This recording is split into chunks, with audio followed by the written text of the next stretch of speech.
Many years ago, I was asked a very interesting question. Somebody asked me a question, they raised their hand in a seminar and said, Tony, can you change people that don't want to change? Of course you can change people who don't want to change. All you need is the right kind of. If you have enough leverage where change becomes an absolute. Now for some people, leverage is not even the threat of their own life. Some people would rather die than have you tell them what to do. And so that's not the leverage. The leverage for them might be something for their children. Leverage for them might be spiritual growth. All of us have a leverage point. If you find the leverage, not the leverage you make someone do it, the leverage that will make them make themselves do it. We all have some place that'll get us to follow through. Now, if you get enough leverage and if you interrupt the pattern enough, how many of you ever had a pattern when you were a kid and you had like some obnoxious uncle or something and you were trying to be upset and they'd come like rub your damn head or some dish, make you crazy, and you couldn't stay upset because they kept doing this to you? How many had this happen? Say aye. If you have enough leverage and you break someone's pattern enough times, a new pattern will show up. If you're conscious, you can create the new pattern. So the answer is yes. Now then the question would be, Tony, if all it takes is leverage, then why don't most people change? And I had a lot of answers for that, but that night, I'm a night person. That night, I'm wired up after a seminar. It's like 2 o'clock in the morning, it was December. And so I flip on the television in the back for some white noise, looking for CNN, and I come across the old Christmas classic, this Christmas Carol, right? A Dickens classic. And I see it in black and white, and I start watching the movie, and I'm remembering it from being a kid. And as I'm watching this thing, I see this man named Scrooge who clearly doesn't want to change. In fact, he's certain he doesn't need to change because what's happened is his life went through a lot of pain. And when he got pain, he looked for the source of that pain, and he said it was being close to people.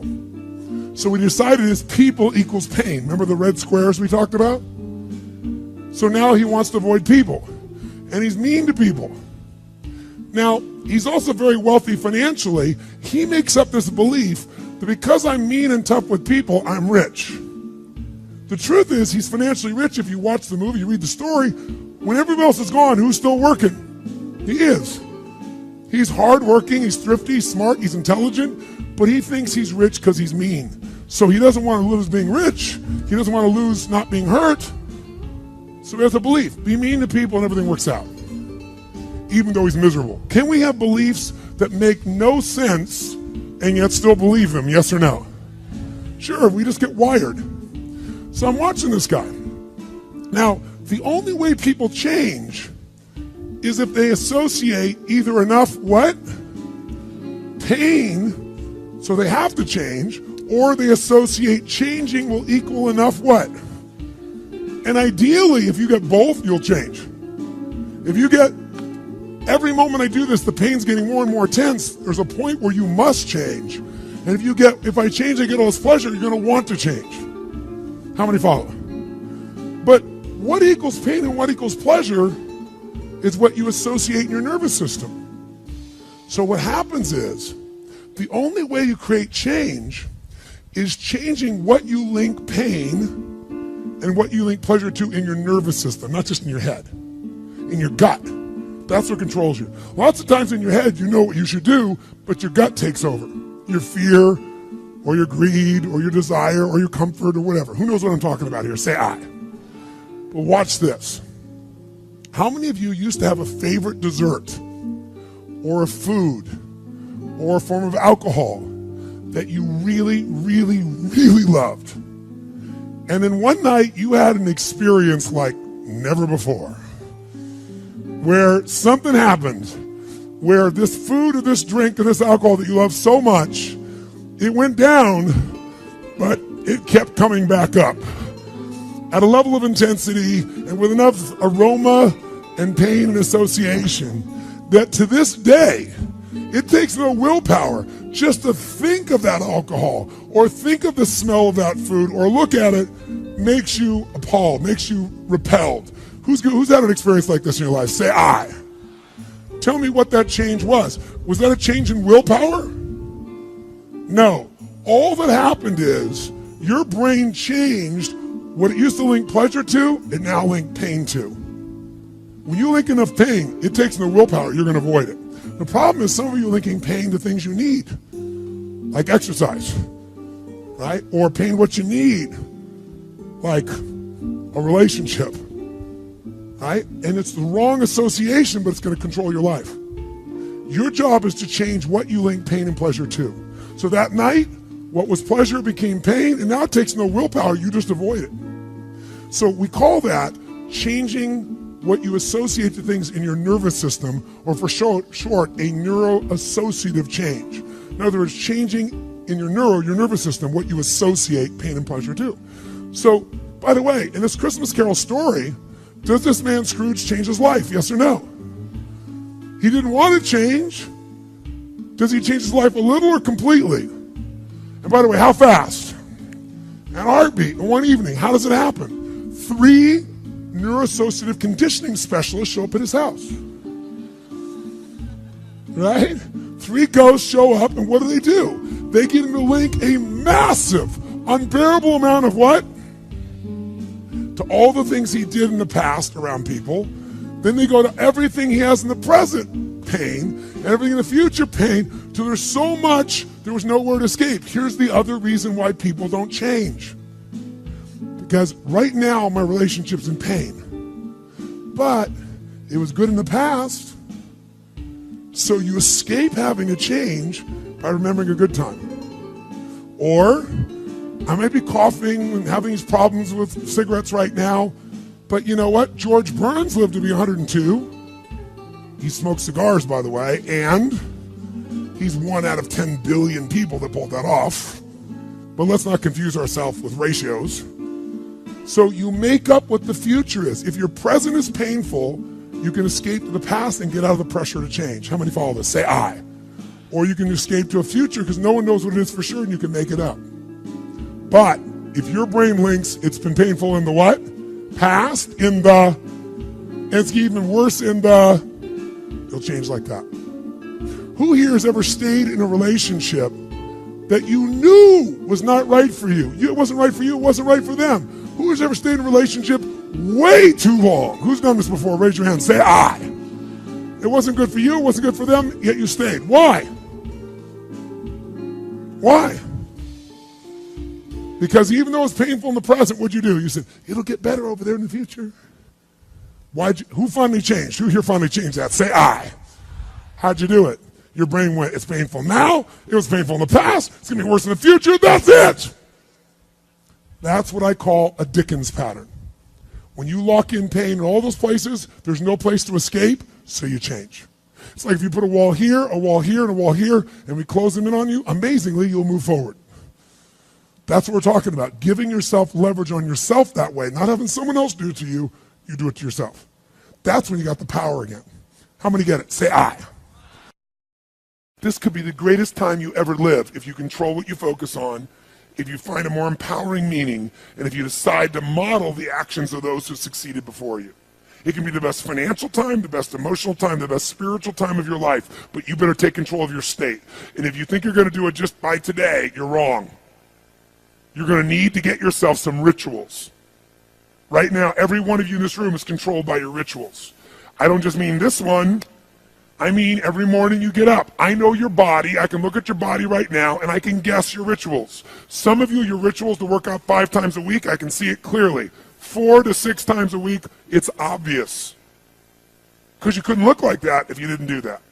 Some form of workout. I don't care if it's walking, lifting, whatever. Some of you, it's obvious that lifting weights is part of it. You can see by that man's muscles. I know what his rituals are. Because your life comes from your rituals. If you don't develop the ritual, you're kidding yourself. How many agree with me on this? Raise your hand, say I. And there are rituals that put you in state, and there are rituals that take you out of state. You have rituals in your relationship, you have rituals with your body, you have rituals around your finances, and the rituals that worked in the reaping time of fall in the markets and in business and in real estate, those rituals won't work now. If you do the right thing at the wrong time, you get pain. I'll say that again. If you do the right, you go, but Tony, I'm doing the right thing, but I'm not being rewarded. If you do the right thing at the wrong time, you don't get rewarded, you get pain. So you better do the right thing at the right time, and to do that, you better know what season you're in, and to do that, you better learn how to change your state, how to take control of your own conditioning. That's what I live for.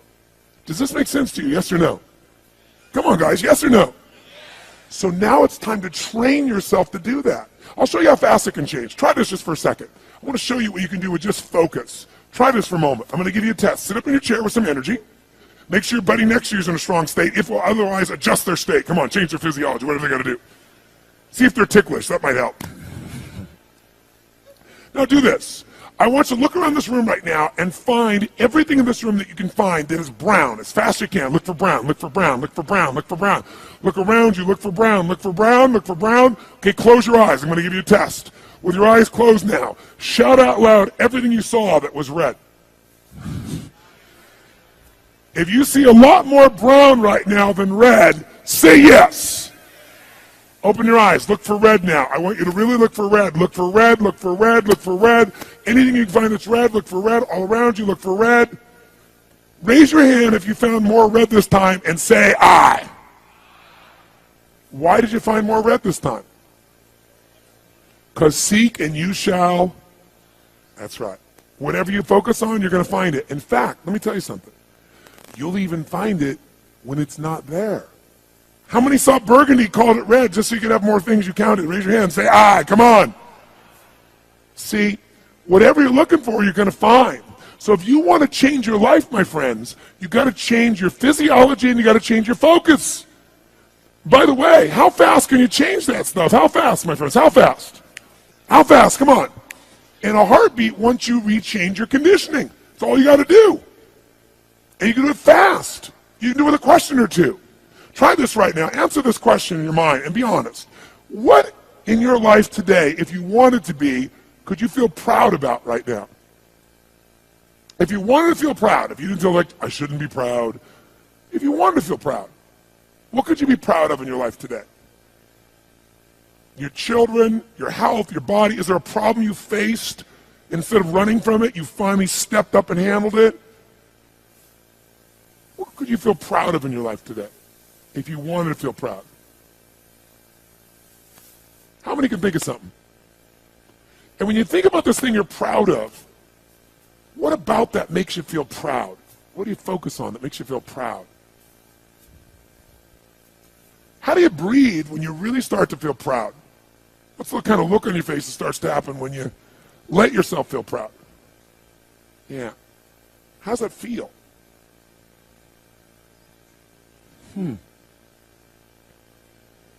Think of another area of your life. Think of an area of your life that you're grateful for. Or if you go, I'm not grateful. If you wanted to be grateful, what's an area you could feel grateful for? What could you feel grateful for if you really wanted to feel grateful? How many can think of something you could feel grateful for? Let me see your hands. And what about that are you grateful for? What do you focus on that makes you feel grateful? How does it feel when you're really, truly feeling filled with gratitude? Here's one. If you wanted to be excited about your life right now, and you were willing to be excited, you're willing to buck everybody else's trend, what could you feel excited about in your life if you wanted to feel excited? What could you get excited about if you really focused on it and you really took it in? And you weren't in a negative place. What could you get excited about if you wanted to be excited in your life? What could you get excited about? How many of you can think of something you feel excited about right now? Raise your hand. Let me see your hand. Say I. When you're really excited about it, what about that excites you? Or when you're really excited, how do you feel? How do you speak? What's your life like? By the way, when you're excited, does it tend to touch other people? Yes or no? Absolutely. By the way, do people have a tendency, who feels different right now than just even a couple moments ago? Raise your hand and say I. Why? Because focus is controlled by questions. If you ask a different question continuously, not once, continuously, you will get a different answer. If you ask a lousy question, you get a lousy answer and a lousy state. Somebody says, why does this always happen to me? It doesn't always happen to you, but the brain's like a computer. Ask it a question, it'll have to come up with an answer. Because you deserve it, you idiot. Someone will say, how come I can never lose weight? You can lose weight, but if you keep saying, how come I can never lose weight, the brain's got to come with an answer. It goes, you're a pig. Lousy questions create what? Lousy answers. Ask a better question, get a better answer. Now here's what I want you to get. I want you to get that you can change your state. How fast, guys? How fast? How fast? And if you get the habit of doing it, you'll have a different life.